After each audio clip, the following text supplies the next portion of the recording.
Okay, welcome everyone. Costin here with more World of Warcraft Burning Crusade Classic Beta. So, going to get some potions, mana potions.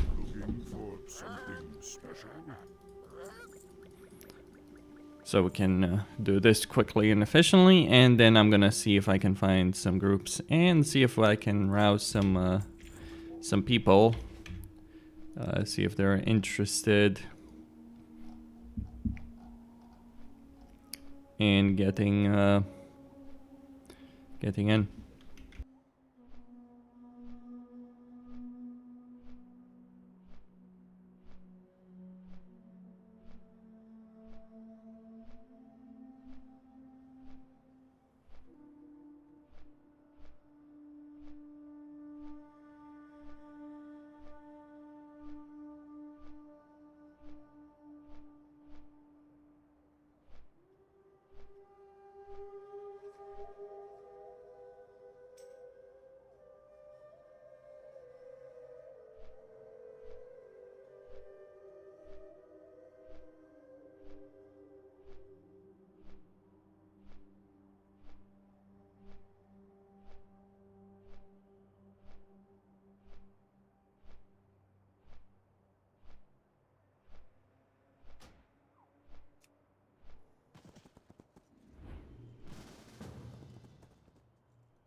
Alright. No, I'm not gonna go with the Rep Paladin in a 5-man dungeon in TBC. I feel pretty strongly about this. Since I did get the Whisper.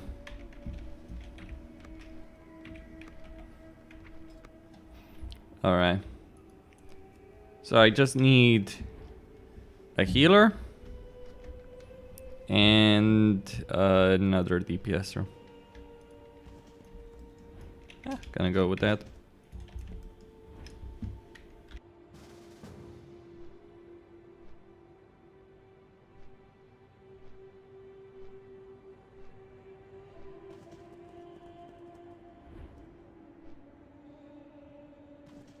All right.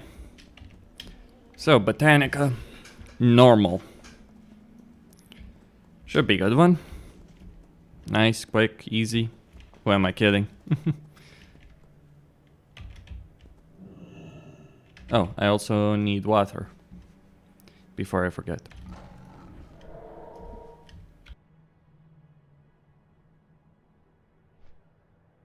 Don't need a warlock for everything in the world.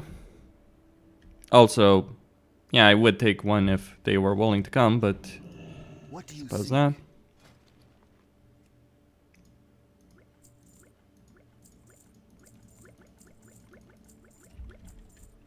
Keep your wits about you. All right.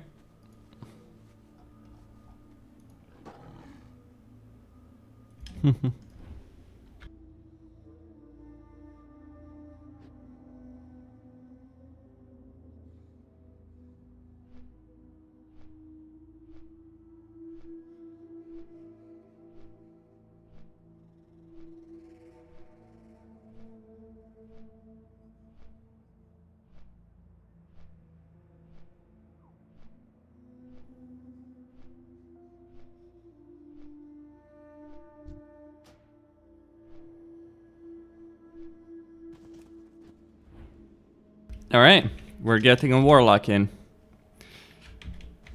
The warlock that I've been playing with.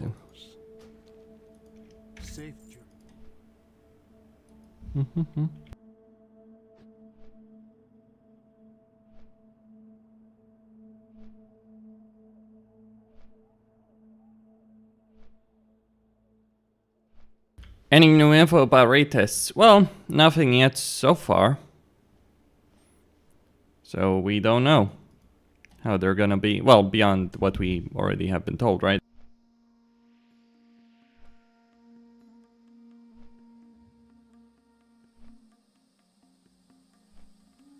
Alright. I actually want to see a hunter in one of these 70 dungeons. Yeah, well, I've seen some hunters, but never like a full proper 71, right? So I want to see how well they've done, what they would do, because so far, especially against other 70s as well.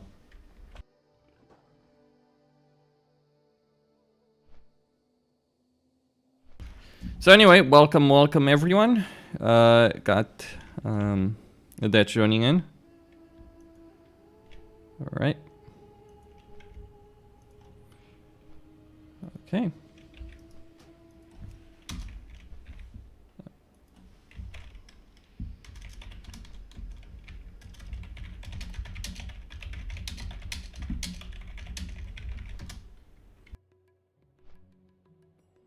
They are supposed to work very well. What does Paul Smith? What will be better? Goblin? Go Goblin Engineering.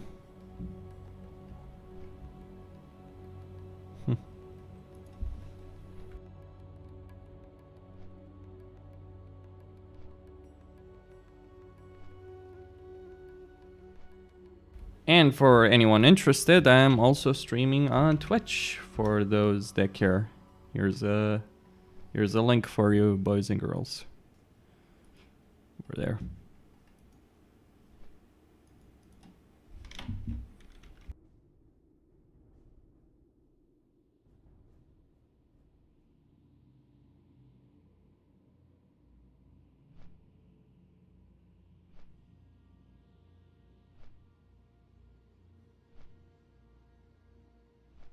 Which class? Well, I think based on the damage we've taken, based on the situation that I've personally seen so far in the beta, I think the best thing you can do right now is funnel gear into tanks at this particular stage. Like if bosses and mobs and raids hit anywhere near as hard as the mobs and bosses have hit in heroics so far, then yeah, we're gonna see tank prio on everything that they need pretty much.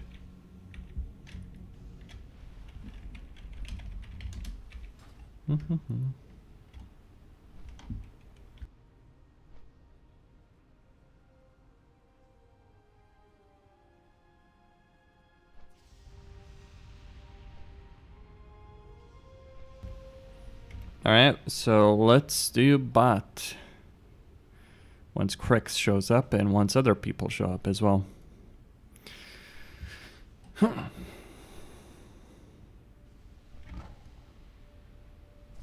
Which tank? All tanks are gear dependent. Are heroics harder than Karazhan? That's an interesting one. Are they? Should they be? I can't really answer without seeing it. But so far, I've kind of been surprised by how hard I've been hit in the heroics that I've played, that I've done so far. And I kind of expect that. Like, I've talked to people, like I'm gonna raid obviously on Tuesday. I've talked to people and I've told them, look, things hit really hard in heroics. And so I think we should go with free healers for Karazhan. Not 2, go with 3. Because you will regret if you just go with 2 on your first week, right? That's what I've told people. Now I might be proven wrong, but we are testing stuff. And like things do die fast, but holy crap, do they do a lot of damage. Twitch looks a little faster than YouTube. Yeah, you're not the first one to say that, Michael. I don't know what to say about it, honestly. Like, I don't know what's up with how Twitch, like literally I'm just streaming from the same program and it's both set on the same algorithm, not algorithm, on the same like low latency settings, but I guess low latency on Twitch might mean something else than low latency on YouTube, so I don't know what to say. Okay, so yeah, just waiting a couple of minutes for some people to arrive and then we'll go.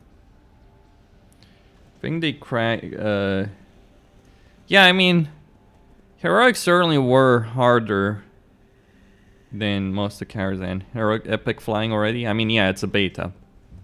You cheese the gold, more or less. There are ways to cheese the gold only for the beta, though. Basically, copy your character over from vanilla over and over again. You get infinite source of gold. Gold is meaningless right now in the beta.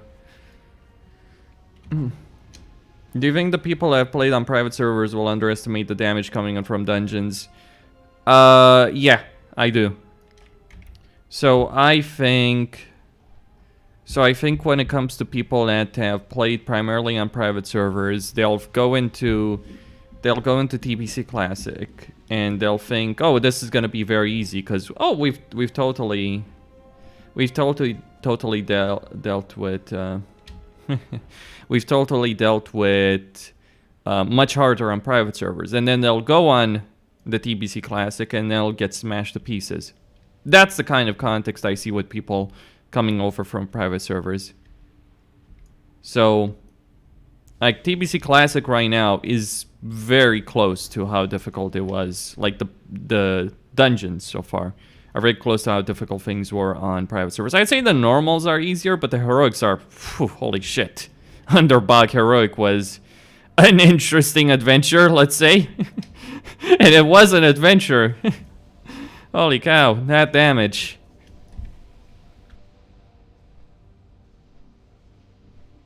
And the thing is, it's not like, oh, it's, you know, and it's not like, the thing is, I would say some things are easier than private servers, some things are way harder as well, so there's those,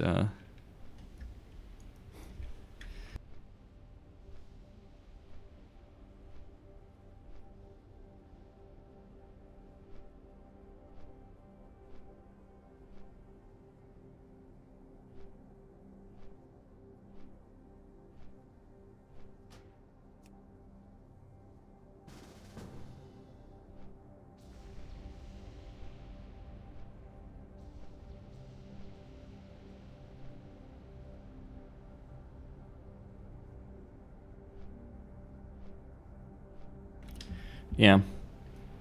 I also think when it comes to players, I think a lot of the... Here's my view. I think a lot of the people that have played in Classic will also underestimate dungeons to their own detriment. I really think like a lot of people are going to be like, oh, Classic has been easy. That doesn't matter if they play private servers or not. A lot of people are going to be like, oh, Classic has been easy. So TBC will be easy as well. Stupid logic, for the record. Really stupid logic. But it is what it is, right? Why has that happened? There we go.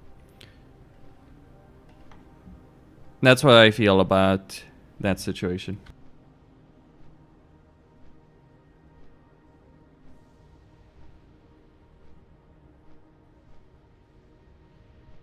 Half my underbog wipes were because we wanted to skip stuff like that's fair, certainly fair enough. But I think the one thing I would stress out though regarding the underbog thing, sure, we wiped most of the time because we were doing stupid shit, absolutely. But that doesn't mean that the mobs weren't really hard, weren't hitting for a huge amount of damage.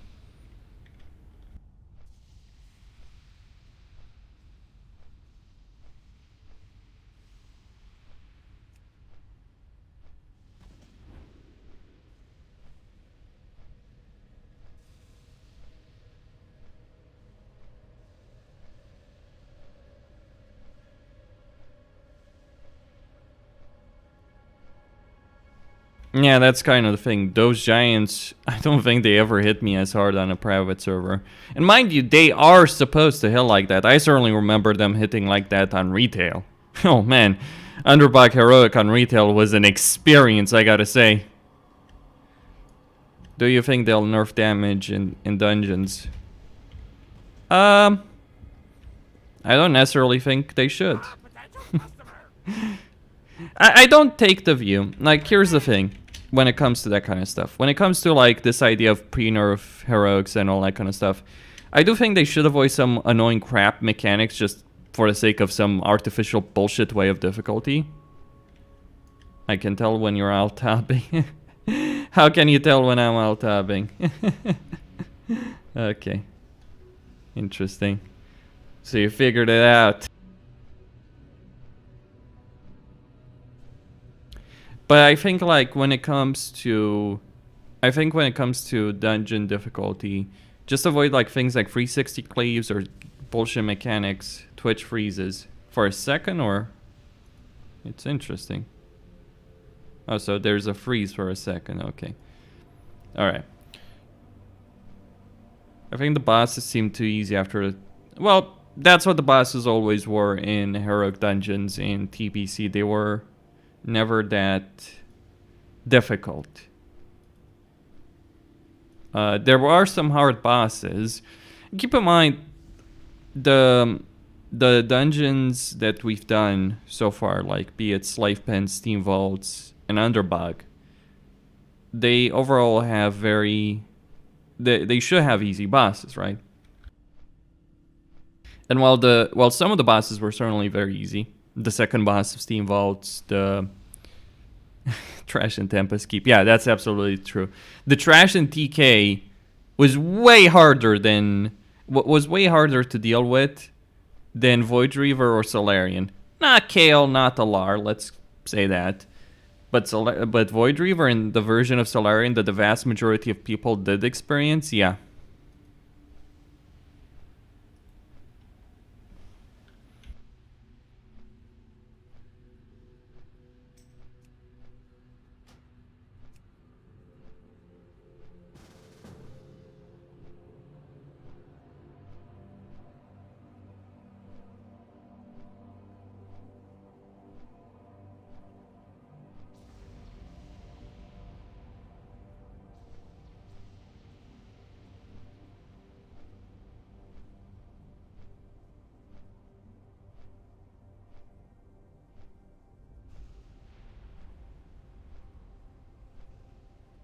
And let's not forget Hyjal, yeah. So you have, but as I said, I think so far from what I've seen in heroics, of the 3 heroics that I've seen, of the 3 heroics that I've personally seen so far, I think so far it matches what you kind of should expect from my point of view. Okay, let's try and sort this out. Gonna wait to see. Alright. Just waiting on Mr. Crix. Sam.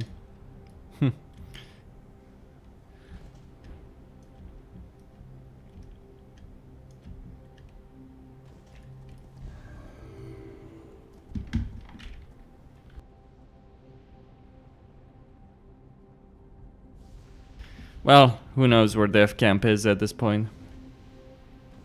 Kara, Monday? No, Tuesday. So, what is my opinion of Dr. Kale? What, do you mean Kalefass or what? If you're talking about Kalefass the boss, I think he's an overrated boss. I know Mike Preach-WoW just made a video like, what, yesterday, talking about like how he was the best boss ever made in WoW, and I'm like, what fucking thing have you smoked? And one of the things maybe that I have with someone like that, that's like, okay, you have these opinions about the boss. Oh, okay, the Propeller. I don't know, no view. I don't even know who he is. Might check him out. Okay.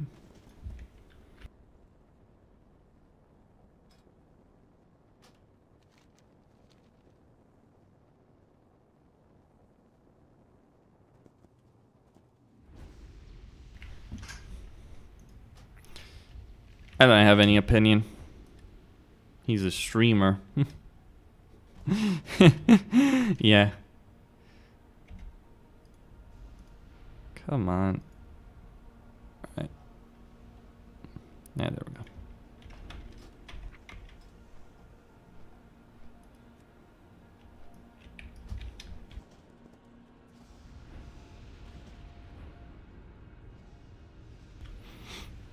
How does a warrior take aggro? And are you asking about paladins there, RatEmperor? I can tell you that. How do you take aggro? Well, get MDs. Those help to begin with. A tank may stop. You just keep pumping. Also, bosses like Gurtog and Void Reaver, the bosses that you want to take aggro from, right? They have mechanics that make it sure that you do drop aggro. So you won't like him. He doesn't spec into Avenger Shield. Well, this is what people get that don't understand playing Paladin properly, because they're only thinking, like, what those kind of players, all they're thinking about is, it's like, ooh, Sanctity, 10% more threat. Okay, first off, given the damage I'm taking at this point, I want Devotion to begin with. Secondly, I probably want to drop Reckoning. I just haven't been a bother to respec. I probably want to drop Reckoning for the sake of Ardent Defender. And another factor that those people was like, oh, I'm going to spec into Sanctity. Okay, so you're losing survivability because you're losing Ardent Defender. You're losing your burst threat ability for the sake of what? Sustained threat? Okay, that sustained threat won't mean shit when the Shaman pulls aggro on the first Chain Lightning. That's kind of the thing about it. Really. At the end of the day. Those kind of things are how it plays out. Alright.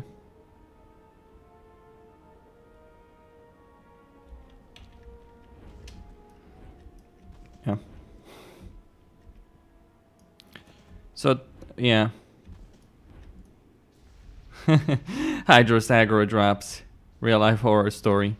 Yeah, that's one of those things as well. Now, is Ardent Defender something that you're gonna constantly use? No, but is it something that situationally is really, really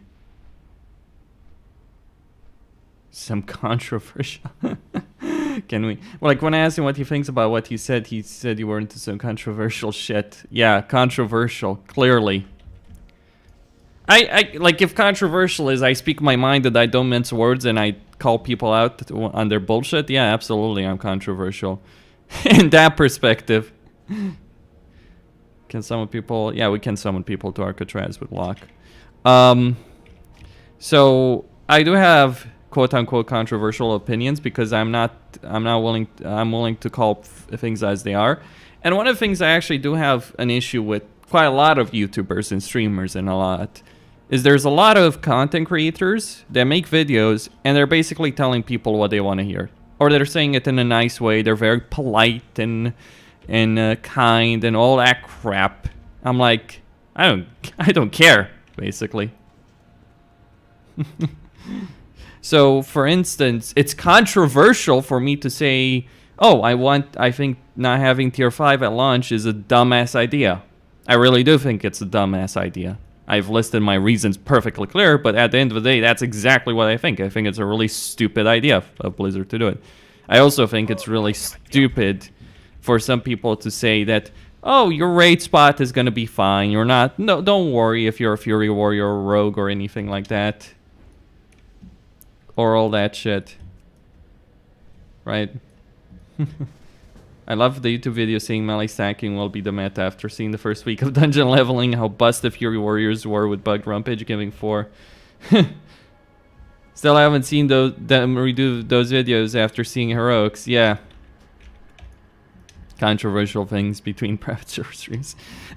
So, yeah, so, you know, at the end of the day, you know, when it came down to it, like, this is the thing with it. Like, I'm not just a player. Like, this is maybe my unique perspective, perhaps compared to many other content creators. I've been a guild leader on one of these servers. That doesn't mean I know everything. I don't. There are things that I'm still discovering to this day. But the one thing you do get as a raid leader, especially when you have to get people attuned through dungeons, you have to get people attuned through, you know, heroics, you have to get them Trials of Denaro, you have to get them through raids, you have to kill the bosses on an overtuned servers. One of the things I will say is you figure out what works, what doesn't. Melee does not work in TBC, except in a support role. That's what melee is doing. It's a support role. So yeah. So that's my view on the matter. That's how you should. That's how melee should be viewed. They do play a role. I personally still think that having a Fury Warrior for the sake of 5 events is really the play. Demo Shout really helps me out as a prop paladin in a significant fashion, more so than Curse of Weakness. Never mind that many warlocks will be like, Curse of Weakness, what's that? What's that ability? And you have to argue with them. But even if you don't, even if they do it, they can't do it when you're pulling 10 fucking mobs at once, right? So there's a limitation to that. So I still personally believe that Fury Warrior is really, really powerful, right? But like, yeah, melee in raids. Knowing the mechanics of raids, so either you're not cognizant of the fact, of how significant it's going to be. Yeah.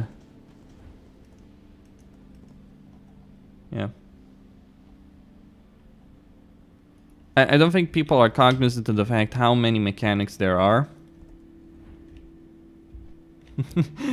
Metagoblin strikes a Costin.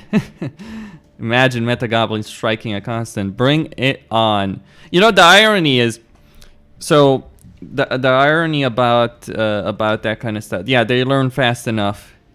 I think, like, one of the things that irks me about that kind of crap that people are saying, though, and I'll say I'll put it that much.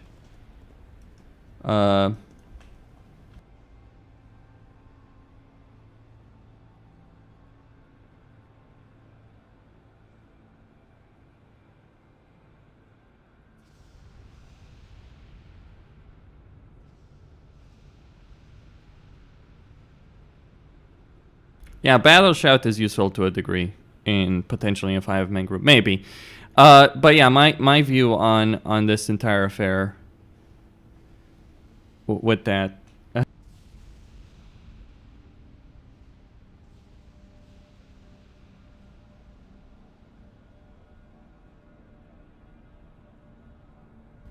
Yeah, haven't played in ages. The Curse of Weakness. No, they don't stack. But you want to use Screech, the Owl Pet, and Curse or Demo Shout stack. So you'd either do Curse or Demo Shout, and then you do Screech from Owl. And then you can do Curse of Recklessness, and the mob will still have 0 AP. That's the play.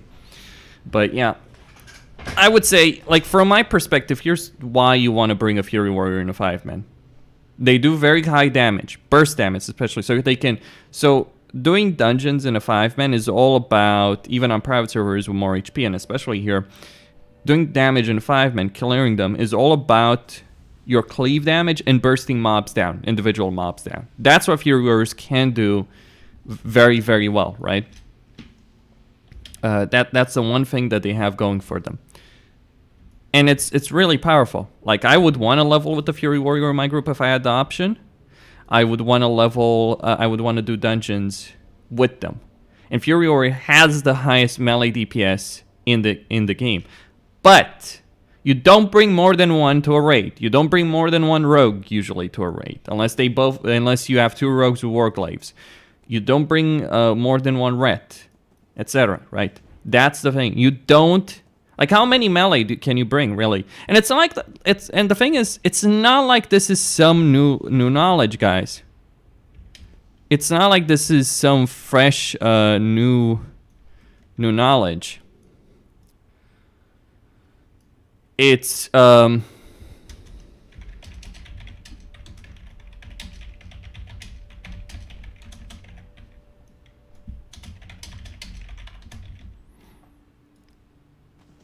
that's kind of the crux of it, right? It's not like the idea of melee having limited spots in TPC is a fresh new idea. Like, how many melee do people think we ran back in the day even? Not that many. We certainly didn't run 10, I can tell you. We didn't run 10. We probably didn't run more than 6, 7 most of the time. The only difference that exists these days, compared to back then, Well, back then, Rogue was the main melee DPS, or so was Vlad, right? So many guilds didn't run like an Arms Warrior, many guilds didn't run a Red Paladin, many guilds didn't run more than one Enhanced Shaman, if they even ran an Enhanced Shaman. That was the play. Like, look at Nilam's guild. They have 4 rogues, yeah. But how many warriors do they have? How many other melee do they have? They have 4 rogues, 1 feral, and I think, what, 2 warriors? That's 7 melee DPS. That kind of... Like, those kind of numbers haven't changed. What has changed is the classes. So you go with 1 Repala. Maybe you go with 5 melee MOs, right? But you go with 1 Repala, 1 Rogue, 1 Fury, 1 Arms. That's 4 already, right? Then you consider the Enhanced Shamans and all that kind of stuff. So that, like, it's... The numbers of melee haven't changed in any way. Or very little. Maybe you bring 1 or 2 less. But the play still is, but you still bring similar numbers. It's just the classes that have changed. So this is what screws over rogues. This is what screws over warriors. Is you don't care necessarily for them. You care about Enhanced Shamans. You care about Enhanced Shaman. You care about Rep Paladin.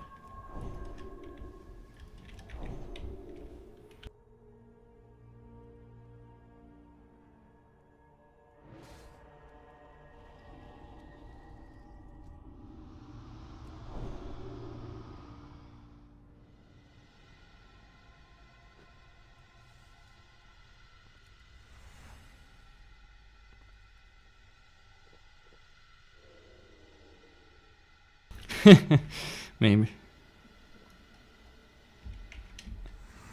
I'll design a call to work.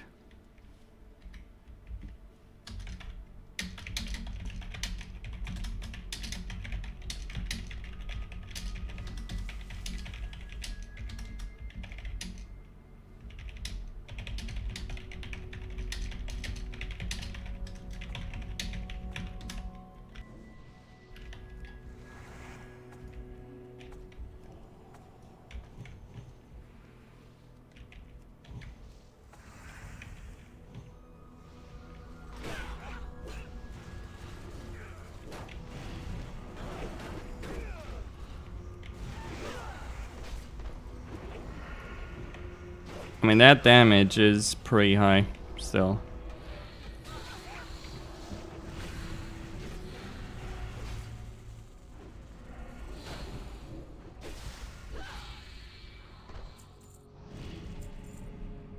No, this is normal. Very few people have the Shatar rep available at this particular time, I'm afraid.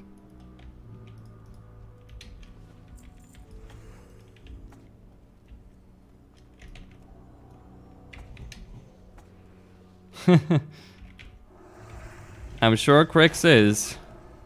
But I kind of want to test this out. I actually want to know how much... Well, I'll probably get Ale at one point to help me out with this.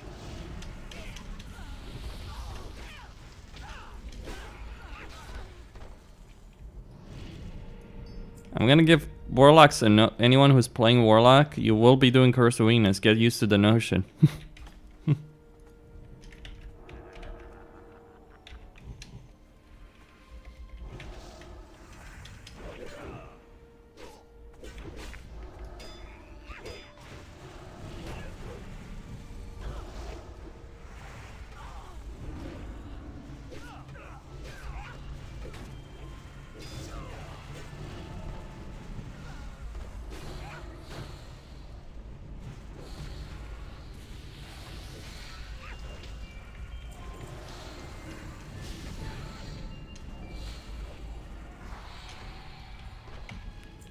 Alright.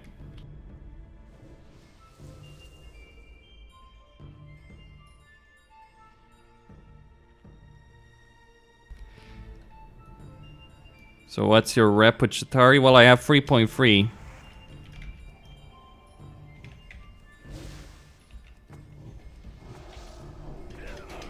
I have 3.3k rep with Shatari.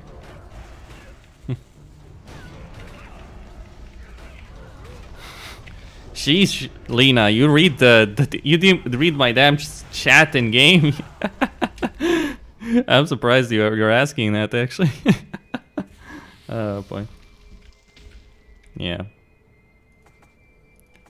Okay.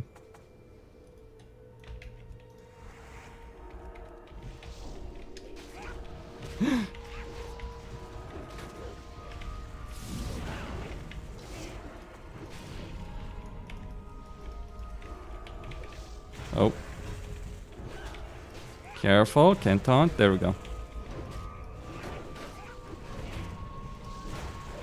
So interestingly, the damage that I'm taking from their... Wait, is my combat log bugged? Or my scrolling combat? Oh, correct. Yeah, they do hit hard.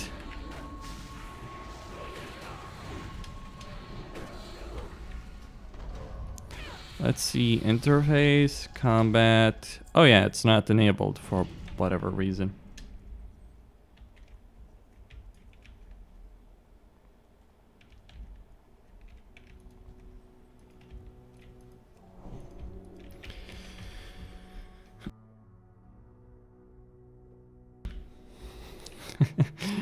You say about meta, but you forgot. Well, here's the thing, Phantom.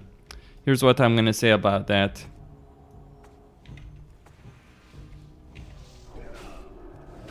With respect to that, if you don't need high single target DPS, the raid meta setup will be Warlock or AoE. Like that's what it's gonna be like. It's gonna be all about AoE. It's gonna be more elemental shamans, more warlocks, less hunters, less physical in general. You might not run more than one enhanced shaman. You wouldn't run a rogue. Hello NL and everyone that's joining in.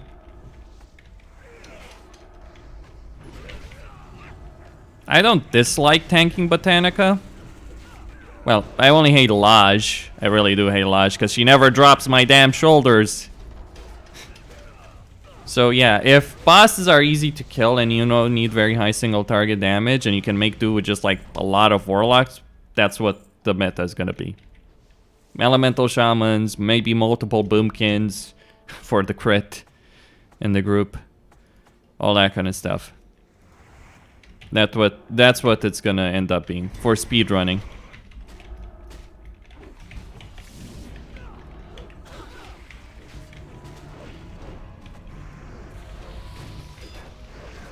Kill Costing. They're already trying to kill Costing.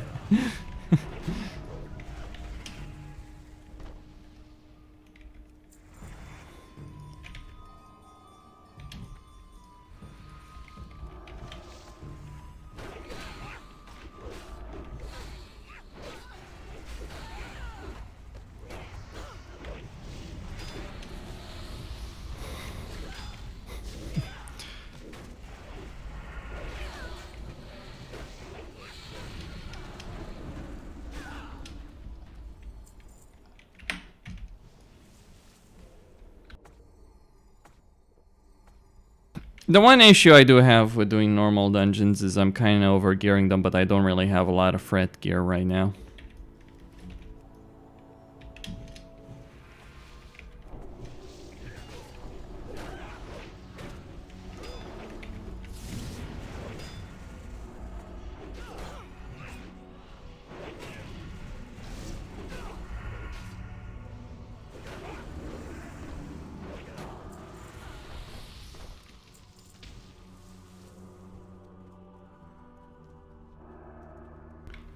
All right.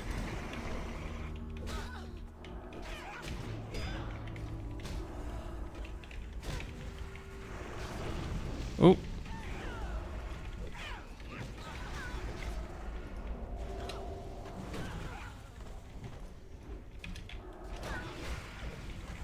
Oh, I need to flask up.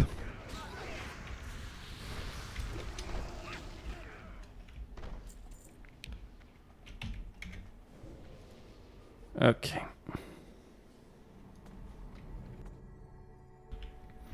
If I'm overgearing normal, Sanctuary. The one thing that does stand out, maybe, for this particular context, yeah, sure. Problem with Botanica is the mobs can actually hit hard sometimes. So I may not survive what I'm about to do! Oh no! Oh boy. How does that not pull? That is so odd. Whoa.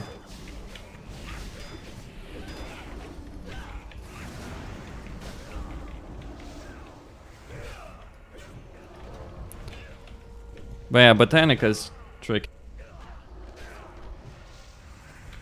There's potential for an extreme level of damage here, even on normal. That's kind of ridiculous, I feel, half the time. Like really, really, really ridiculous. Over the top ridiculousness.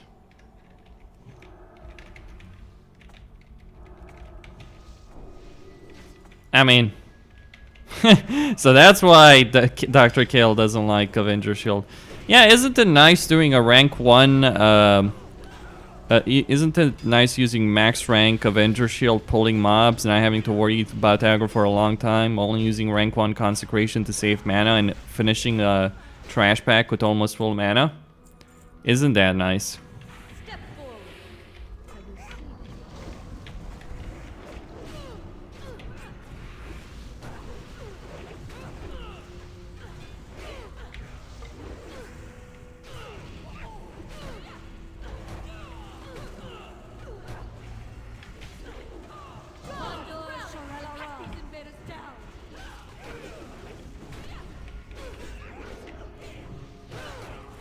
Cut these invaders down. I use rank 1, yes. Consecration. I use rank 1 Consecration and I use rank 6 if I need it. Like obviously I mostly use rank 6, but I use rank 1 if I just care about mana. I suppose you can use rank 3 or something like that, but like the situation when I'm using rank 1, I'm not concerned about like my frame per second. I'm concerned about just hitting the mobs with something, right? That's my main overriding concern there.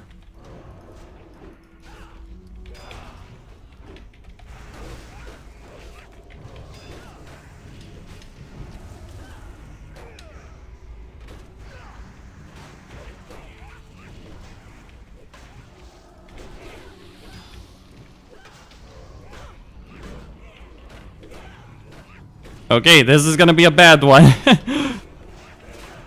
Oh, fuck. Yeah, that didn't go well.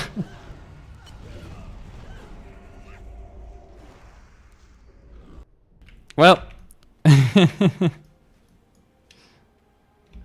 Pulled a bit too much. On purpose, but it was kind of a bad situation.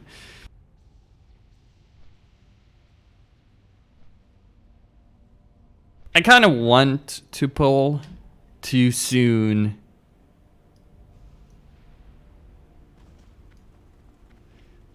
Just run, boys and girls. It's not long.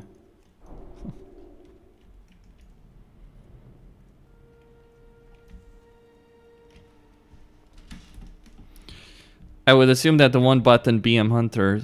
Why do people get obsessed about one button? I've played Boomy. I can tell, like I've played Boomy Rotate.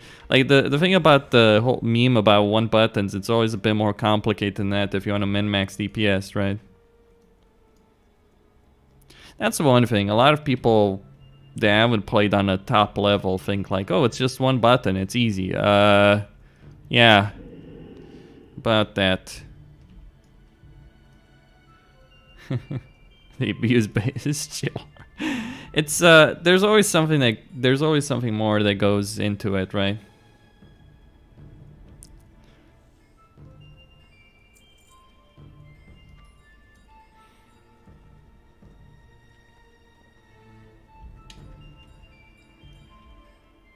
The button is only making your steady shot fit in between your auto attacks. Pretty much.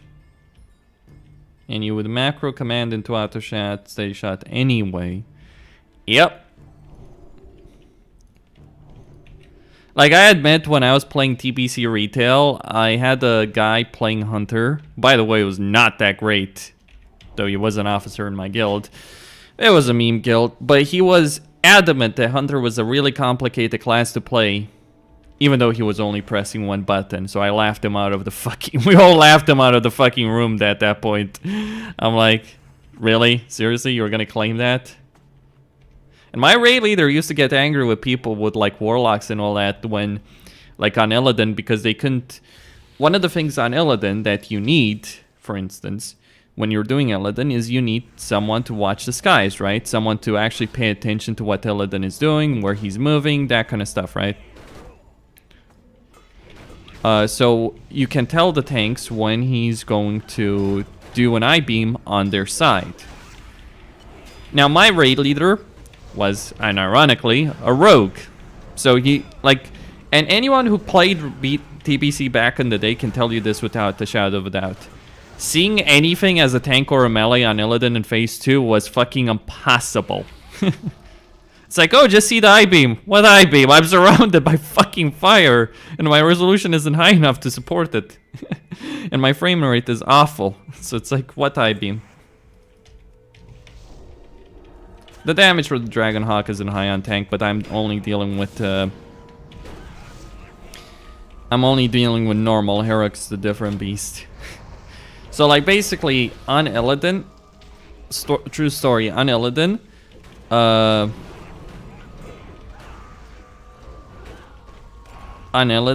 if you're a melee or a tank, you couldn't see shit, so you couldn't call out things. Now, I was tanking Illidan. On then, so I had the job of calling stuff out.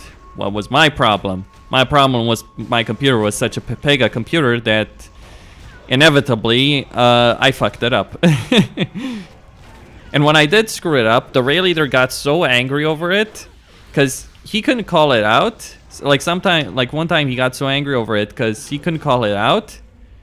And he was so angry, like he was asking someone that was only pressing one button, a range DPS who only had to press one button to just call it out. And he was furious with them for it, like anyone. And the raid was dead silent. So yeah. Like, hey, can you DPSers that are only pressing one button to do optimal DPS and are literally standing still, not dealing with anything, can you call out stuff that's happening? No. No one. No one could step up to the plate. Not any officer, not any raider, not any of our godlike hunters or warlocks. Not that they were that godlike. So yeah. TBC Retail was a fun experience. Especially playing in a Spanish majority guild. Take my advice, never do that to yourself. You will hate your life. Alright. What are you doing? These specimens are very delicate.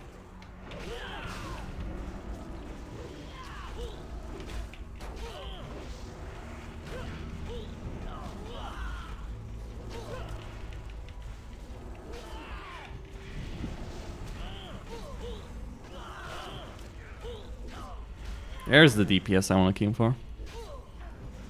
I was not doing too shabby. Maldoran is working, so his DPS is questionable. Be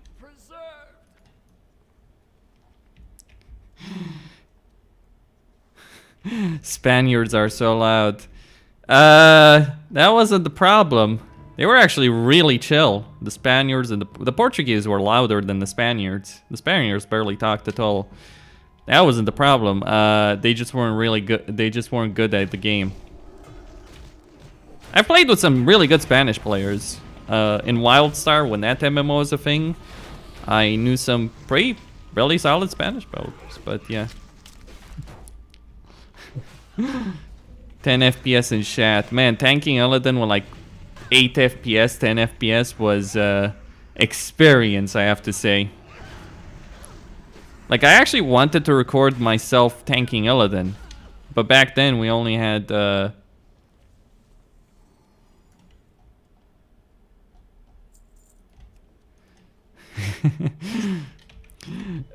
But back then we only really had fraps, so for me to use fraps on top of me tanking Paladin with 10 FPS, yeah, I was like, I'm not doing that.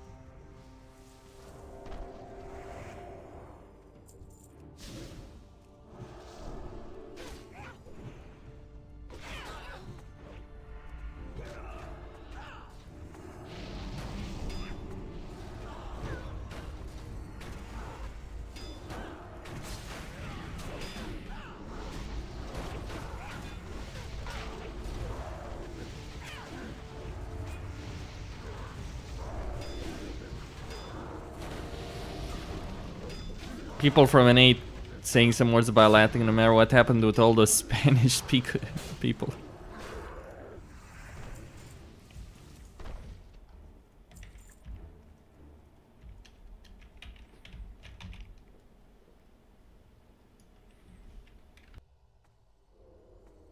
I really despise it when people do this. I genuinely do despise it. Thank you, Crix. Appreciate it. But I really do hate it when people do this shit. It's like, let's stand at the ledge. Please don't.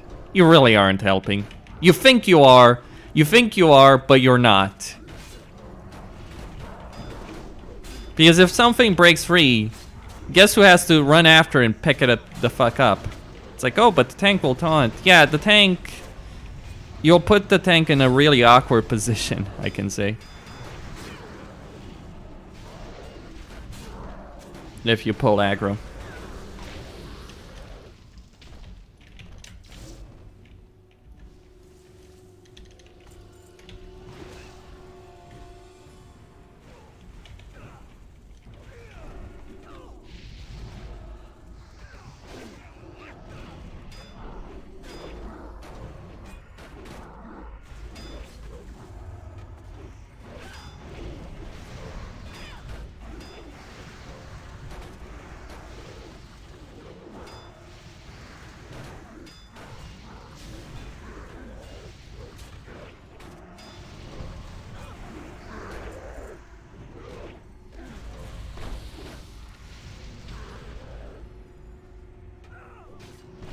I do have rank 3 Avenger.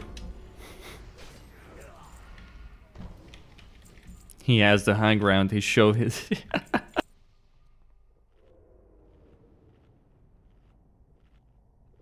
He shows his masculinity.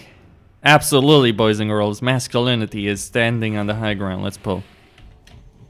What aggravation is this? You will die.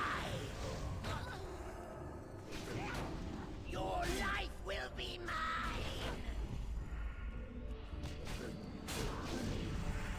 I'll incinerate you.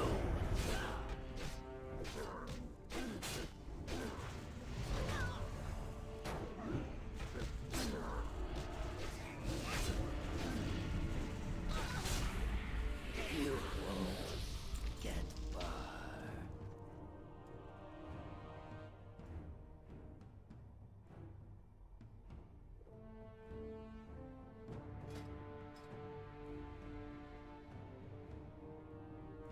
Man, I've earned over 2k reps so far. The dungeon is not over.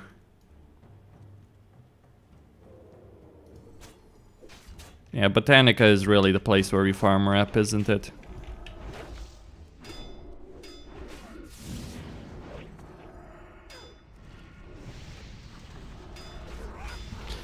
Well, I think I may try another Mechanar, but honestly I don't need Mechanar.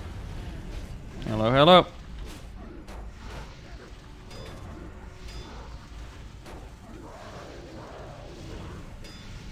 I mean, I would need Mechanar if I was gonna raid on this character, but I'm not gonna raid on this character. The Mechanar chest is purely for raiding, it's not for dungeons. It's really a crush cap chest piece. Let's see the healing. And let's see that seed.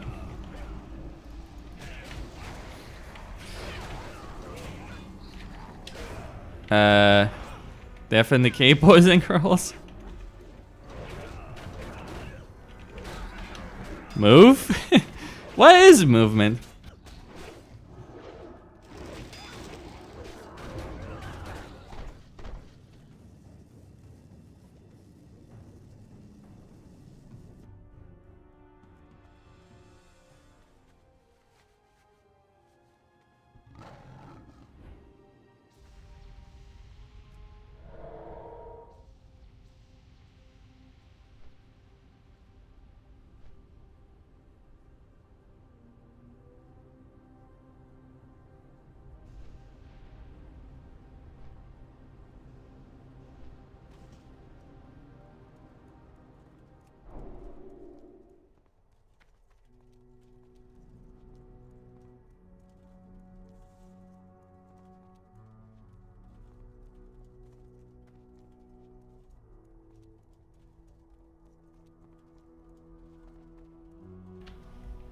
Pet killing you? Typical warlock thing.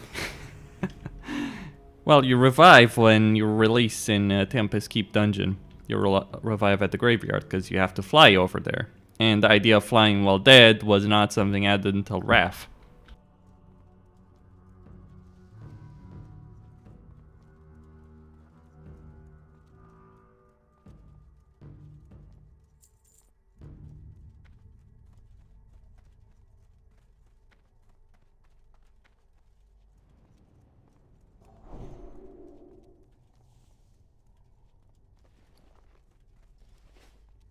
I have 16 badges right now. I have 16 badges. I'm trying to save more. I don't need the block rating Libram if I'm not going to do any rating on this character. Hope the template character has it.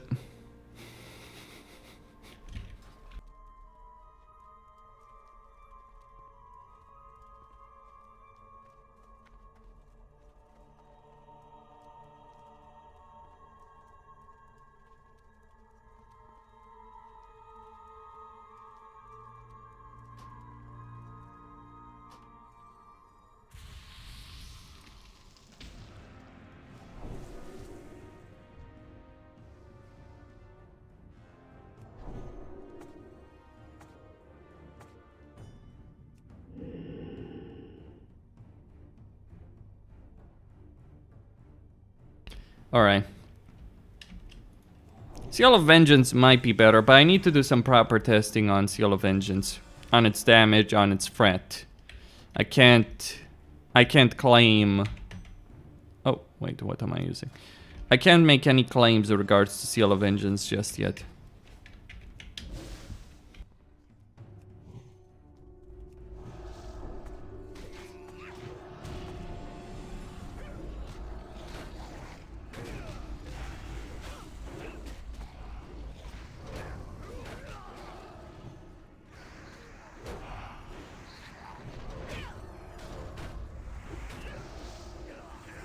Paul Meldron playing the melee role in Burning Crusade.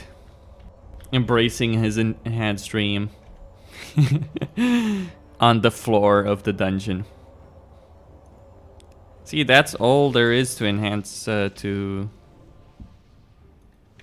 melee.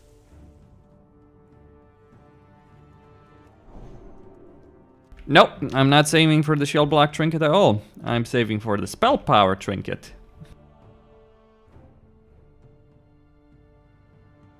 Kings is 90% of the time better. Sanctuary is only better when you absolutely don't give a crap about survivability as a tank, and I don't here. Since it's a normal dungeon, and you just want a minor threat bonus. But 95% of times when you're tanking anything that hits hard, you're gonna use Kings.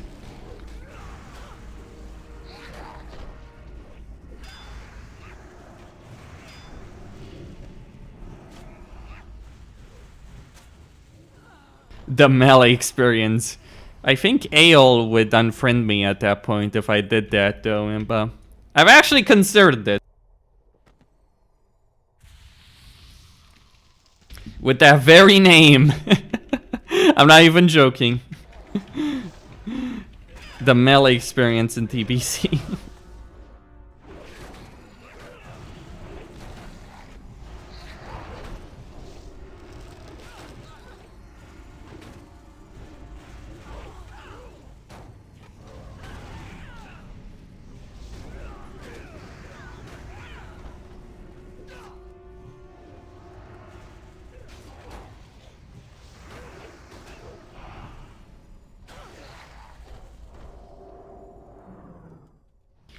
Can you swap Libram in combat? You should be able to.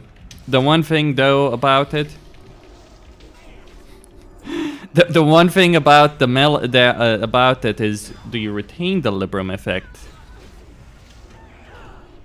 It's generally not worth swapping Librams in and out, to be honest, for the most part. There are some situations, like Void Reaver tanking, for instance.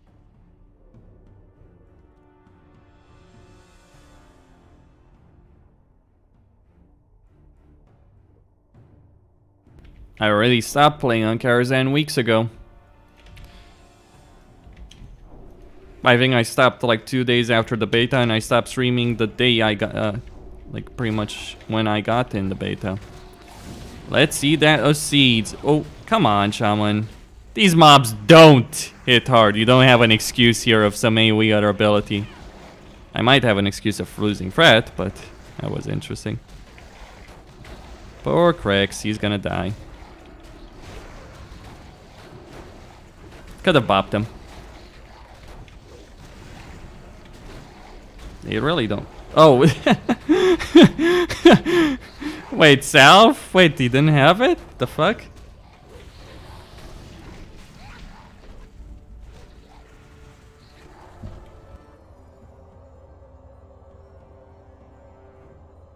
Well, this may come as a surprise to some people that only watch me play on private servers, but my opinion has been, and I think I expressed this very strongly in several of my streams and certainly several of my videos, private servers are actually fucking shit.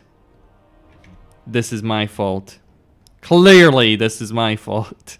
I wonder who's bullying who right now, Lina.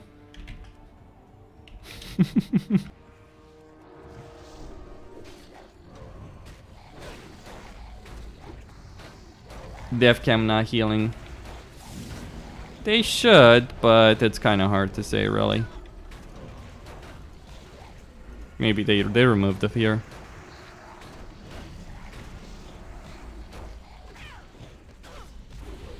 They should fear you, but maybe that's a heroic only thing here. Like, the thing about the actual TBC is there were plenty of abilities that mobs only had on heroic. Okay. Let's do this.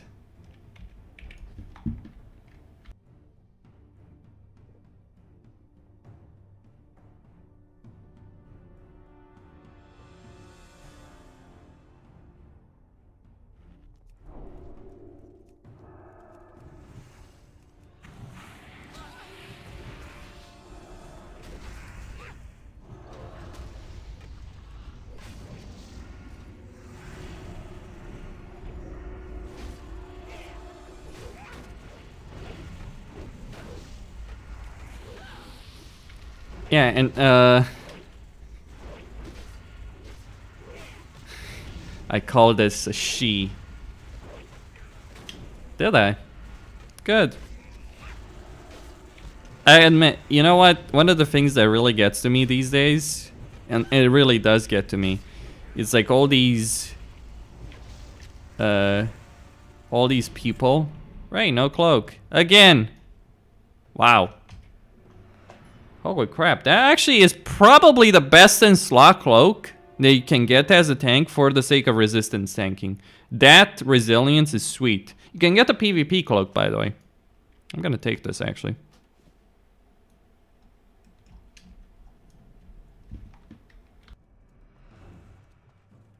This is not heroic, this is normal. I still need a lot of reputation. I gained over, I'll probably have like, what, 2.5k? 2.5k rep from this run. So yeah, that's pretty fast.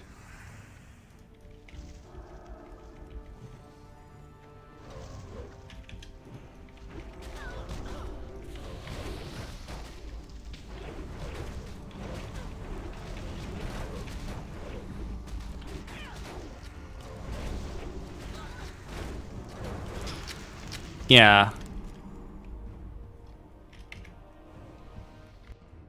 So yeah, like the thing is, the pure PvP clothes are better, but you gotta understand when you're gearing for the sake of resistance, you care about crit cap, right?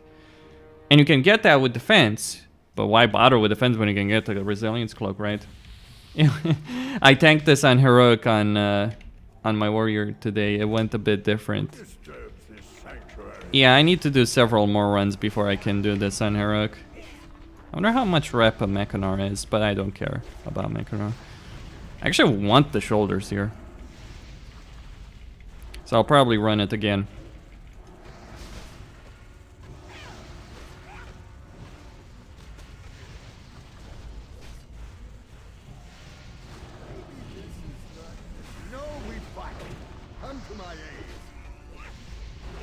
I'm using the Shadow Labyrinth normal shield. Well, there's only one shield that drops in Shadow Labyrinth. Don't hit. Oh, that was clutch, man. That was really, really, really close.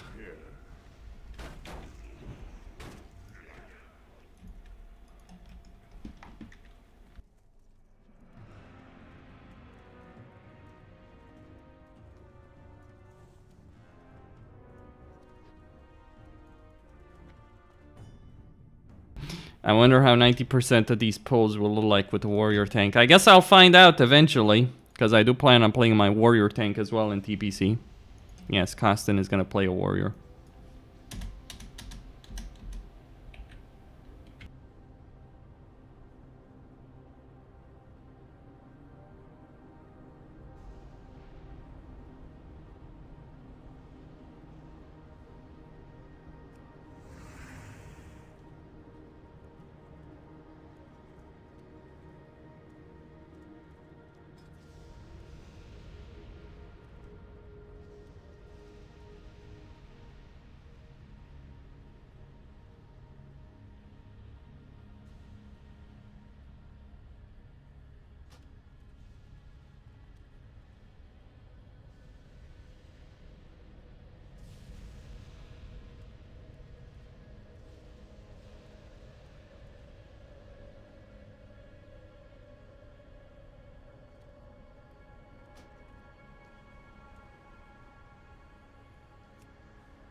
Does TBC feel ready yet? Oh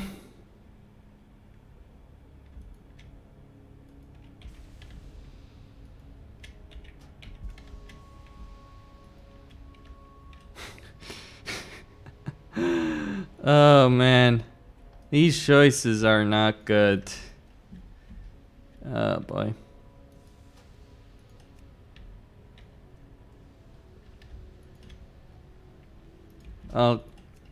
I'll take a mage.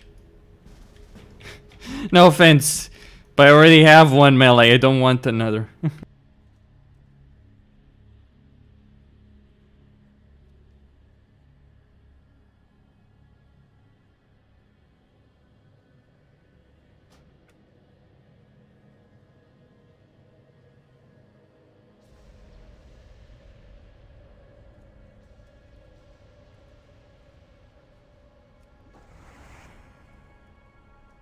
I think one or two depends on your raid team.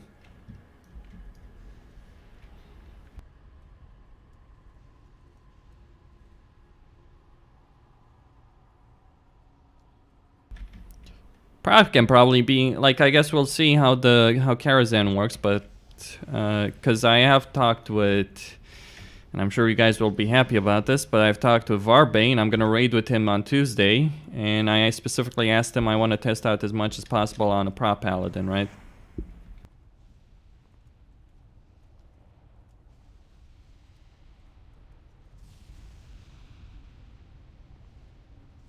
One. Maybe 2 if you really needed it, but only 1 healing priest in general.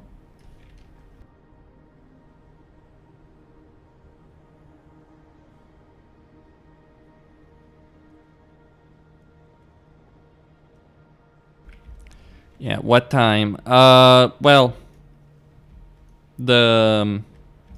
so right now in my country it's 12:14. The raid testing is supposed to start at 12 from what we know. So basically pretty much this time, if you're interested in watching that.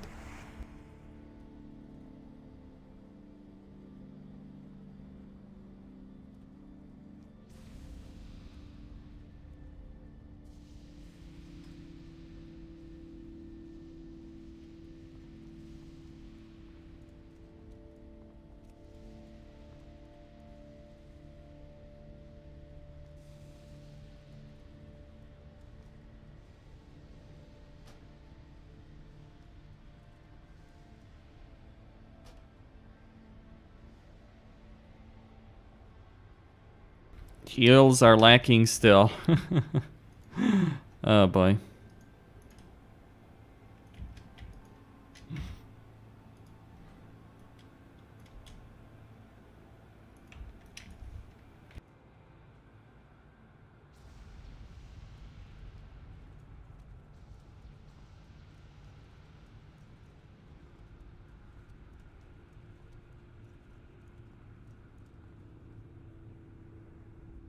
Well, I don't know about playing with Hispanic players, but I've played with Spanish players and do not recommend playing in a Spanish majority guild. Individual players, all good, all fine. Same with Italians.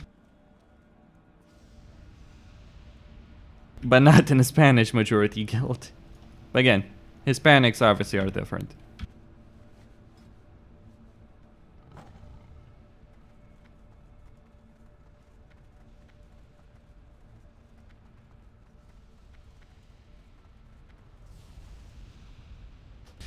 Yeah. WoW is invaded by Scandinavia, looking for one-man heal, Botanica.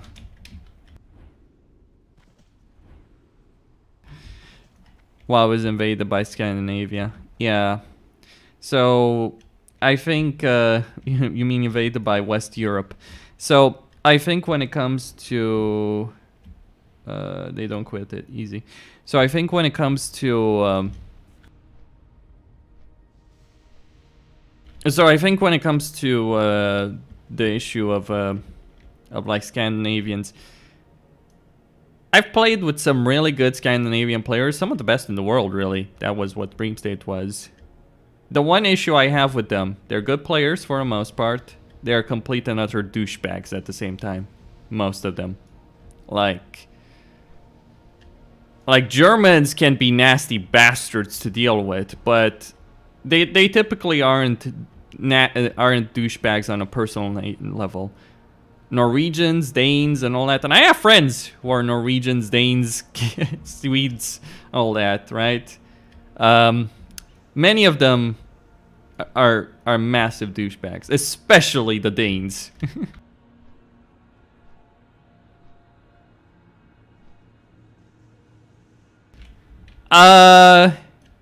Dutch people. Interesting. They're very loud. I would say about Dutch people.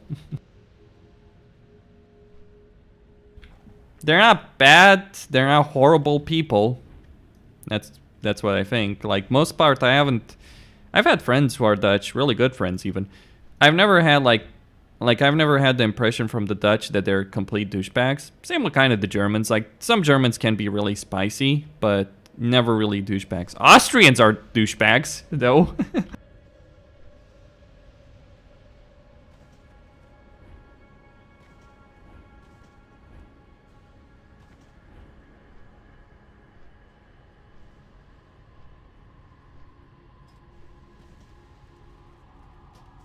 Where am I from? I'm doing well. Thanks, Taggart. So where am I from? I'm from Romania. And I would now recommend you play with many other Romanians. A few very chill guys, very good players, a few. Well, isn't that a nice compliment, Don? Romania, they are the worst. Believe me, after playing in a Romanian majority guild in at the early days of TBC retail, I do not disagree with you.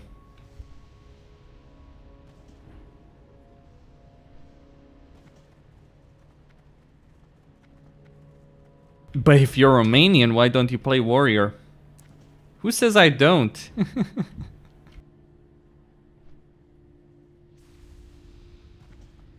The Romani? Fucking hell. Not the Romani. I'm not talking about the Romani here.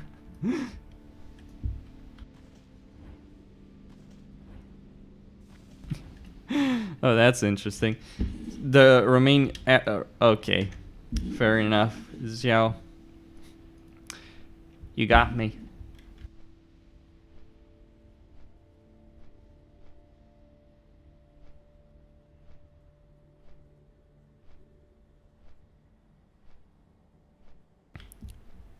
Circle of Healing Priest have very strong, fast mana healing, good mana to stay with Dark Moonfair card, but Shaman, Bloodlust. That kind of sums up the situation between Priests and Shamans in DBC. I have all this wonderful, powerful healing, and I don't run out of mana as a healer, because I have two of the most overpowered healing trinkets in the game. One from Darkwind card, one from Lurker below, literally the easiest boss in a 25-man raiding encounter. I can do the best AoE healing and some of the best tank healing in the game as a priest. I will never go And then it's like, yeah, you don't have Bloodlust. That's kind of how priests are in TBC.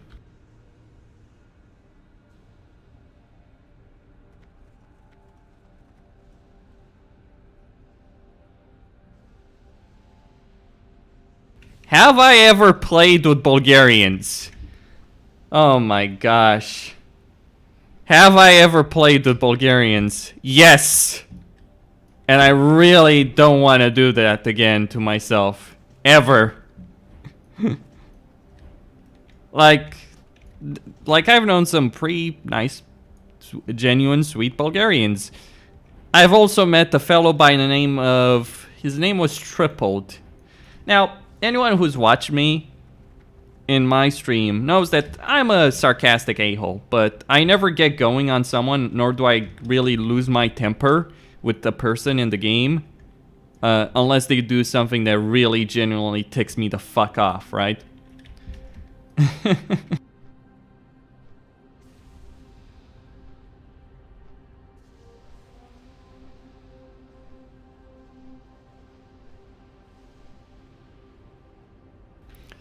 So, there's this fellow who was my arcane mage on the server Netherwing.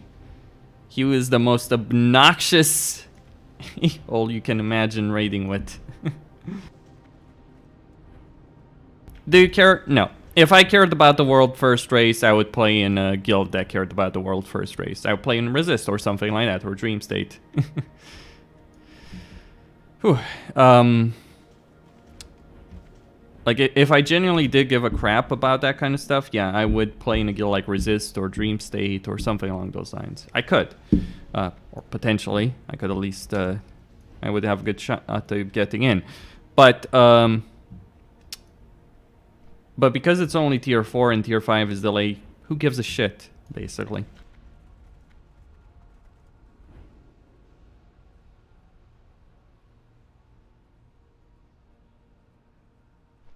That's my view of like tier 4 and tier 5 being split apart. It's like, who gives a crap? Like, because those kind of races and all that, yeah.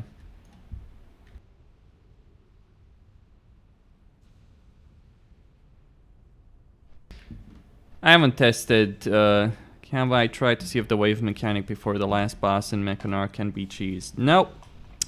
I have not yet.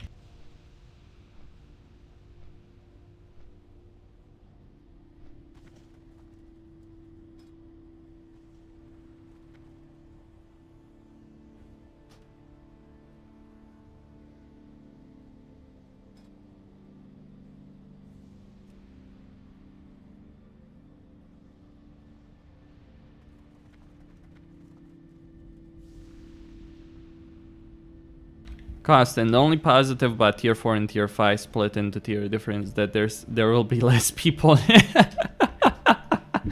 Yeah. Don't count on that.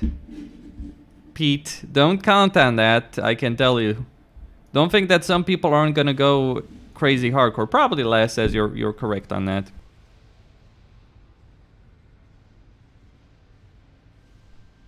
Probably right on that, but oh man. I got the best deals anywhere. I'll tell you Hurry back. well, I'm probably planning on getting free oral net.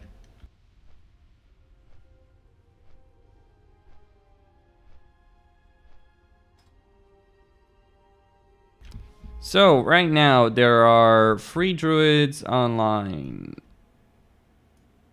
Free druids, 4 druids online. Free paladins online. Free shamans. So there's 10 people that potentially have healing specs, and I certainly know one of them doesn't have it, because it's me. One is AFK, because he's Melderon, so that'll leave 7 people. So, yeah.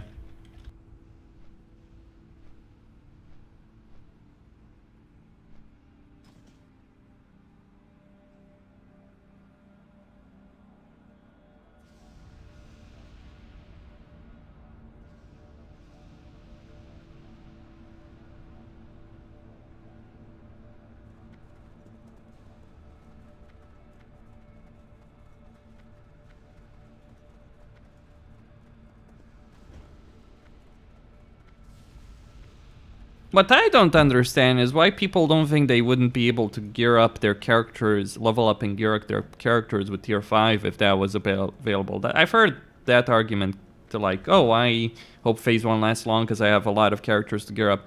It's not hard to gear up characters in TBC. If you've got a hunter, Dungeon Blues, big fucking deal. If you've got the tank, and then, of course, doing TK every week, right? Easy shit. 1 day raid, big deal. If you've got the Warlock, crafted gear, Tempest Keep and SSE gear, right?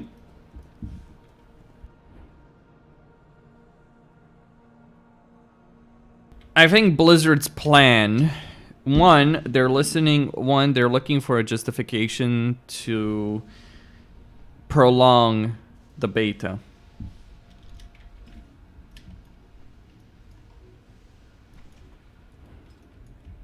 They're looking for, not the beta, the TBC Classic. They're looking for that justification, whatever that may be, right? That's what they're doing. And as a result of that, you end up with these kind of decisions. And yeah, beta is kind of a mess right now.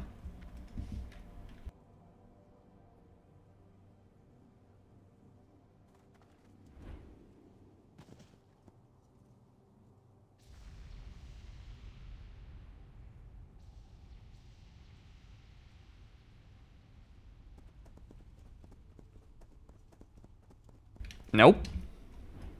Because I need gear from Archimond and those other bosses. And I also don't care necessarily if I'm on the bench sometimes for that specific thing. Like, would I make a Warlock just to do Archimond? Is that a sane question? I mean, I genuinely have to ask. It's like, oh, I can sit out for Archimond? Yeah. When I don't need gear? Yeah, thank you. I will. I appreciate it. Absolutely. I really don't like Archimond.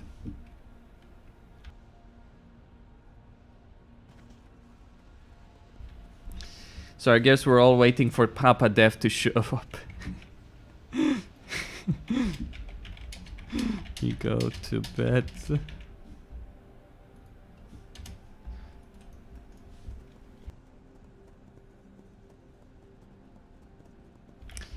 Pretty much, you know, you're not wrong in saying that.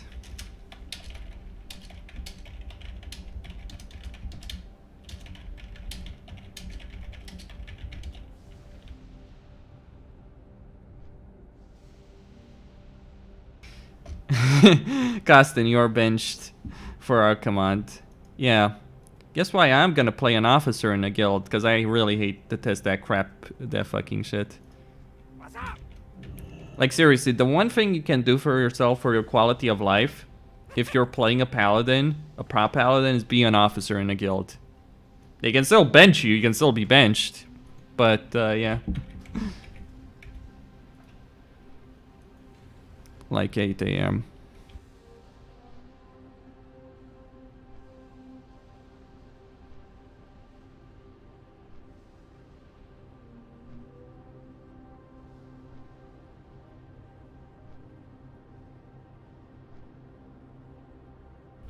Alright. Our RK hater. Boo! Boo! Koreans in beta pug. Wait, you speak Korean? That's interesting. Impressive even. Okay.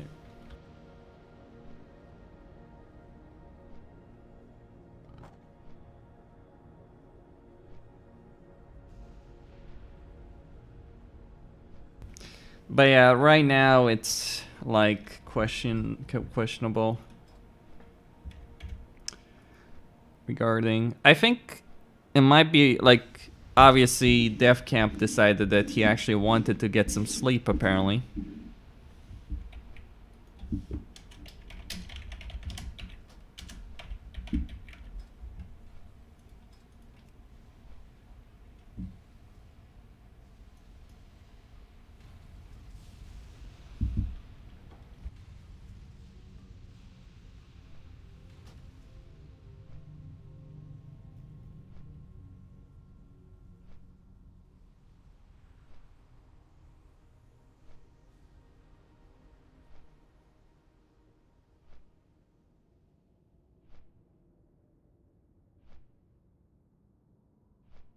They probably wonder, yeah, okay, so probably a lot of people will stop playing after Illidan.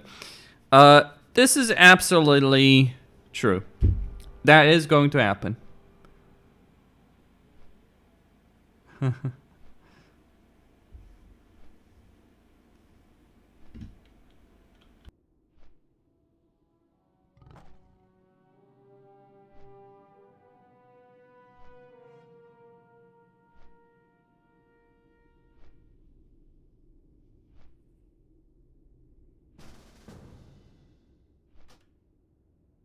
Well, we might have a healer right now. Crix found one. Or maybe found one. What is healing?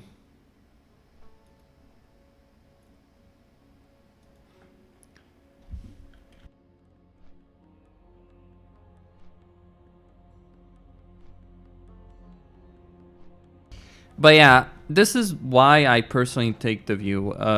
What Blizzard should do, from my point of view, is this: increase the loot drop, increase the amount of loot that drops in raids, so we can actually fucking farm the gear faster. Yeah. Am I gonna fly back? I can fly back, but apparently no.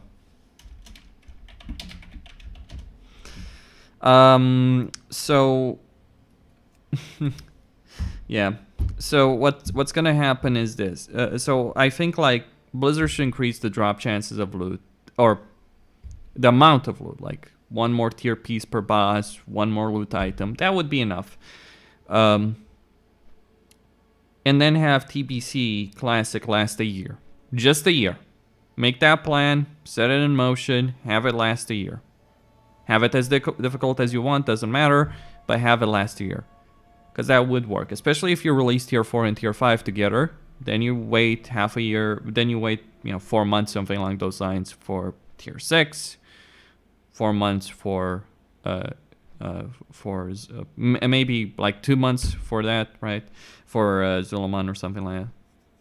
Or whatever, just a year, more or less. That's what I would think, I think they should do.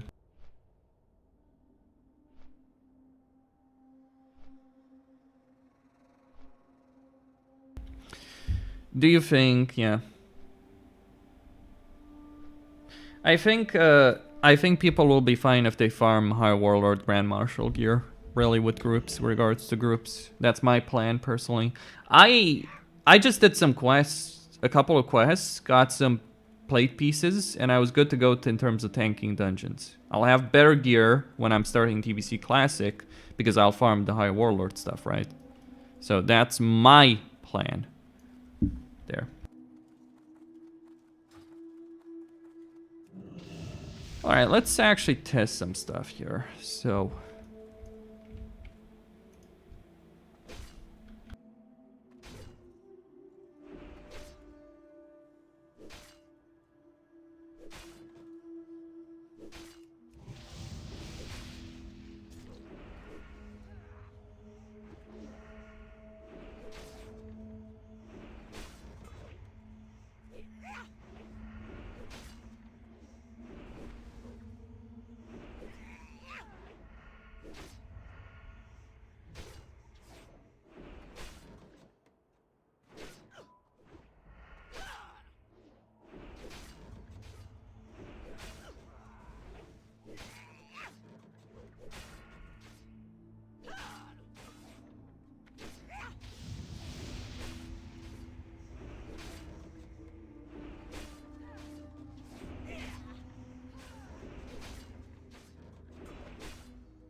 Do you think the honor points farmed during pre-patch will carry over? Yeah.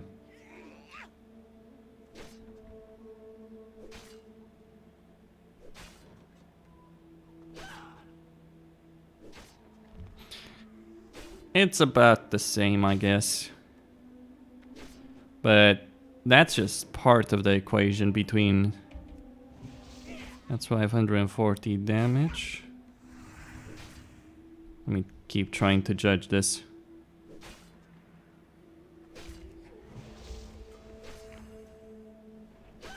Yep.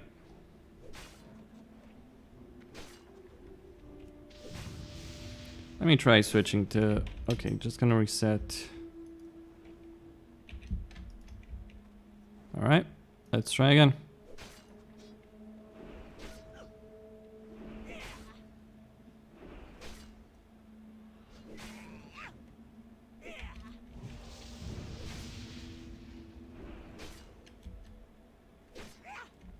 You can use also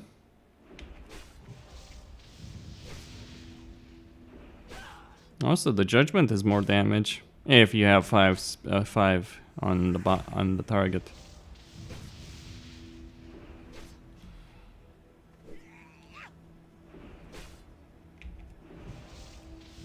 It's for more. Interesting. Consistently more.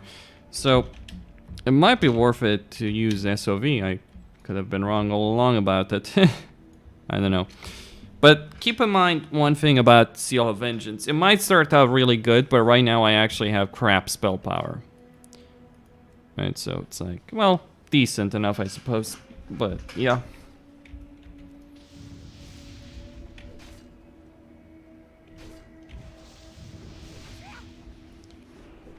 But you do need stacks to get it working.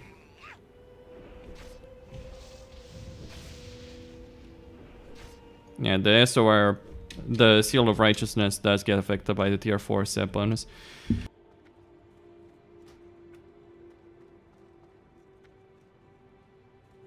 TBC was almost 2 years. Clearly.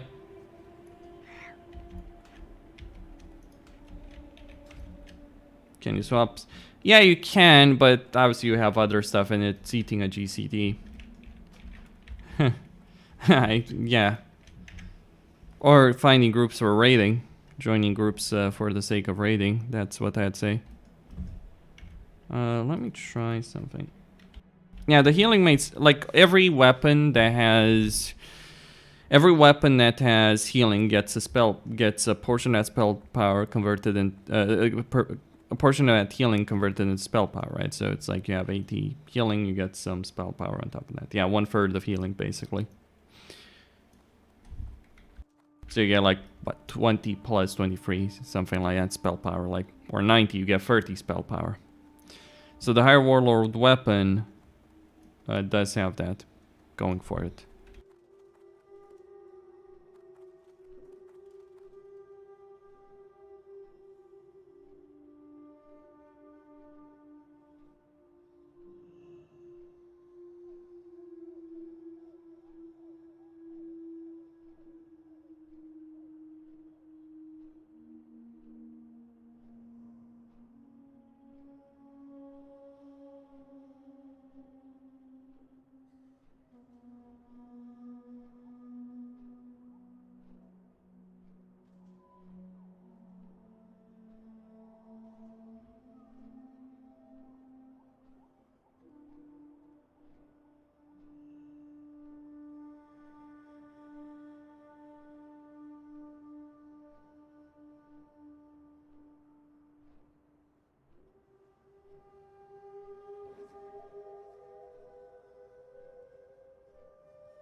There are some Holy Paladins, the beta. So one of the things I was checking, by the way, with regards to High Warlord gear. There is a gear set available at level 60 that should become available at the pre-patch for people to be able to use. So it's called the Warlord's Aegis. If you check Wowhead, actually I'll just show it myself. So what I'm talking about is this particular gear set. It's right now in, we don't have the PvP vendors in the beta, so I have to use Wowhead, but you have the Warlord's Aegis. So you have General's laminar boots, leather laminar gloves, leg plates, Warlord chest plate, all this stuff, right? And this is a set that you would use. Or if that's not available, you also have the champion one. And like all these pieces of gear, like they have spell damage, decent stamina, and yeah, decent stamina, and also int. So that's what you would use. Like if you absolutely don't have any gear as a paladin, blood elf paladin going into TPC, right? That's what you can. That's what you can farm before.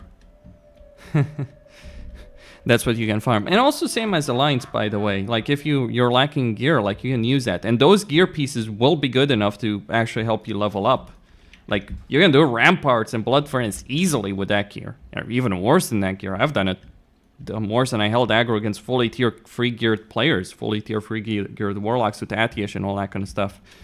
So yeah, That's like the equivalent of tier 2. Yeah, so maybe so if you can get your hands on tier 3 or tier 2.5, that's all fine. But this gear will be fine. Like it will be fine to get you through the early parts of TBC. Because you don't need gear to last you for all of TBC, but yeah. The one thing about Hellfire gear, here's the problem. You can just get the Hellfire gear, but the problem is that requires questing. But when TBC Classic launches, on the day it launches, you're not going to want to go quest. You're going to want to go directly in dungeons. Actually, let's just check this. So they've added the PvP vendors back in. Not that they have anything in. So they added the NPCs back in. Thanks, Blizzard, but the gear isn't in. Oh man, I love it. This is great. This is absolutely fucking amazing, Blizzard. Wait. This is interesting. Feels like it's still incomplete, isn't it?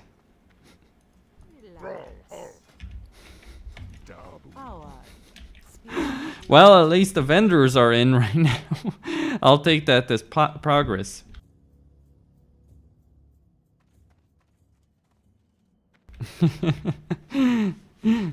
No gear for you, pay some dollars. Man, that feels so ridiculously silly, I'd say. So incredibly silly as far as I'm concerned. Okay. So is there anyone looking for a tank? Doesn't feel like it. Okay. Tank looking for group underbog. Well, it's quite a shame, isn't it? I'd have to say. Alright. So I'm just gonna Hearthstone out. Let's see.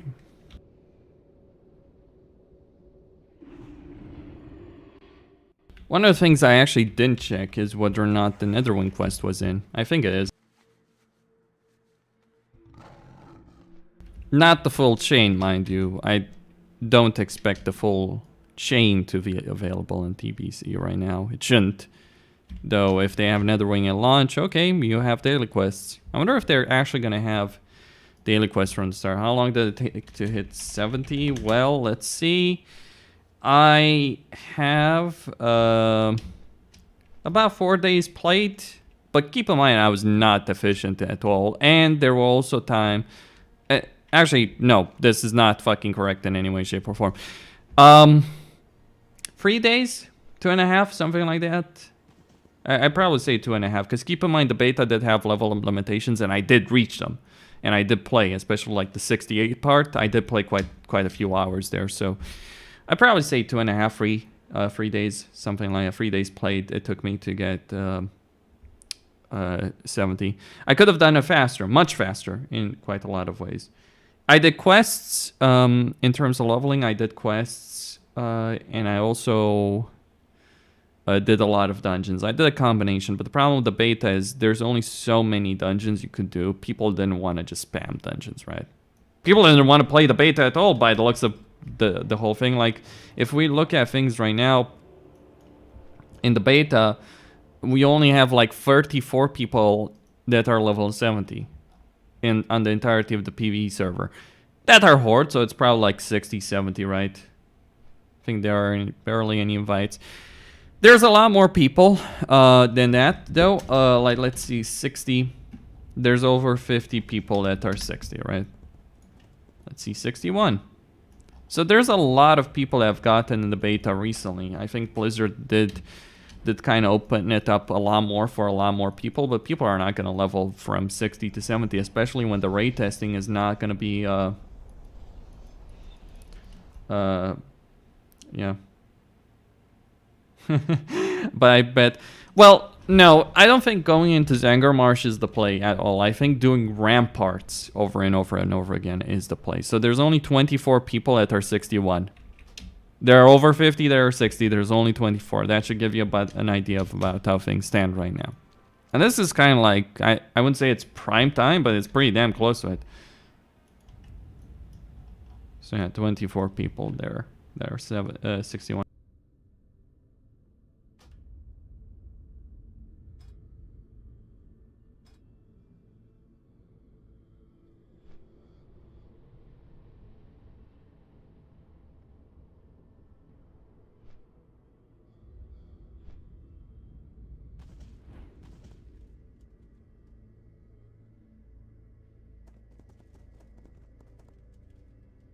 Yeah, there's a bit of a bug. The thing is, they did just have a wave of invites going out. The problem is that Blizzard kind of messed the whole thing up by the virtue of the fact that they also announced that your character, that we're gonna raid on a different server. We're gonna get the template, so there's no value. There's no inherent value in doing. There's absolutely no value right now for a lot of people in leveling from 60 to 70, right? When they know they're not going to be able to raid with those characters. Even I feel like, even I and other people, right, feel pissed off over the fact that Blizzard did that stupid thing. It would have been fine if they had kept the same servers or allowed us to transfer our characters over that we've put weeks of our fucking time into to those servers and maybe get a couple of pieces of gear. But no, you get the level. You only can use the template that we gave you.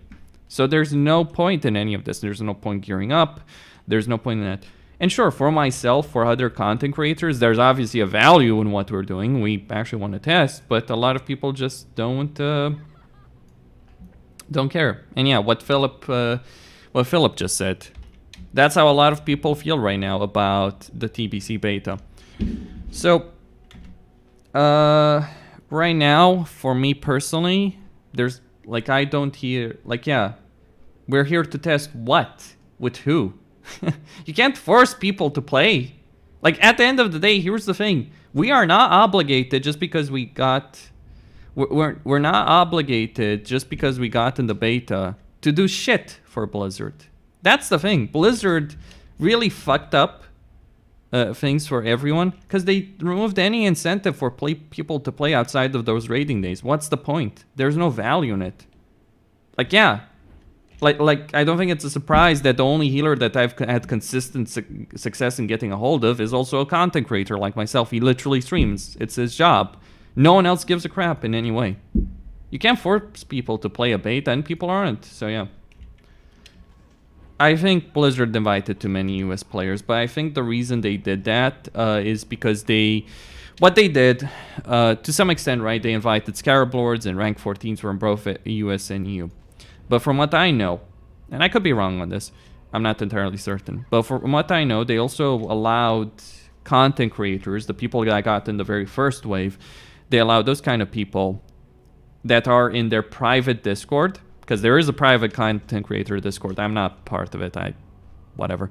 But there is a private content creator Discord, and I think what happened is Blizzard told those people that got in the first wave, after the outcry over how few people there were and what kind of people there were, Blizzard basically gave a bunch of keys or the ability for a lot of those people to get their friends in. That's why Apes has a group in, for instance, in the beta. That's why, Asmongold, all that kind of stuff, that people have their friends in. That's something that happened. But what's the issue there? Well, most content creators, a great deal of them that are, connected with Blizzard, many content creators that are connected with Blizzard are North American. Makes sense, right? Relax, it's a beta. Well, it's a beta that we can't actually test because there's Blizzard ruined the incentive for people to play it. So, yeah, that's kind of what is happening right now. All right, so here's what I'm going to do. I think right now it's just a bit meaningless to keep going at this stage without a healer, and there just aren't any online, and even those that are probably going to be poached very quickly by a lot of the groups that are in. Blizzard are more interested in promoting the beta rather than getting it tested or right. I mean, there are a lot of things they could have done differently, like pre-made level 70 characters for people to use so we can test max level dungeons and not just a leveling system, all that kind of stuff, right? But I guess, or those should have become available this week, right? Like, up until that point, okay, we want to test the leveling, we want to test the questing. Okay, those seem to work just fine for the most part. There are some bugs and issues, but yeah.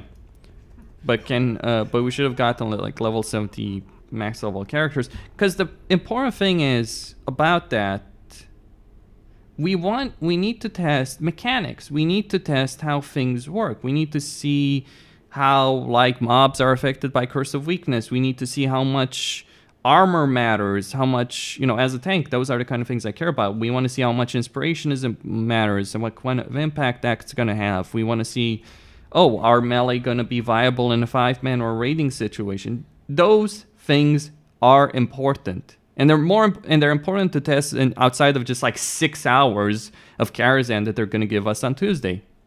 The fact that Blizzard screwed us up in every opportunity and disincentivized people who aren't content creators from playing the beta, that's a pretty big issue as far as I'm concerned. They really should have handled this whole affair a lot better than they did, as far as I'm concerned. That's what I think. The beta shouldn't just be like, hey, you got a group of friends together that you can play with, great. You can do everything.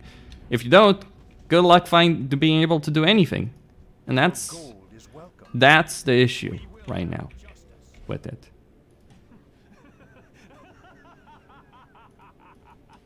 So anyway, yeah. So anyway, I think I'm just gonna sign out for now. If our resident healer gets online at any point during the night, I'll probably start the stream again. Probably only on YouTube, because setting up on Twitch at the same time is going to be a difficult proposition. It's just the way Restream works in combination with YouTube in particular that messes it up. But yeah, that's yeah, that's fine. But what are they aiming with the beta? Do they want people to test things out? You know, I'm just gonna ask that. Do they want people to test things out? Do they want people to just screw around? I guess it does seem like they want people to screw around. So yeah. But yeah, anyway.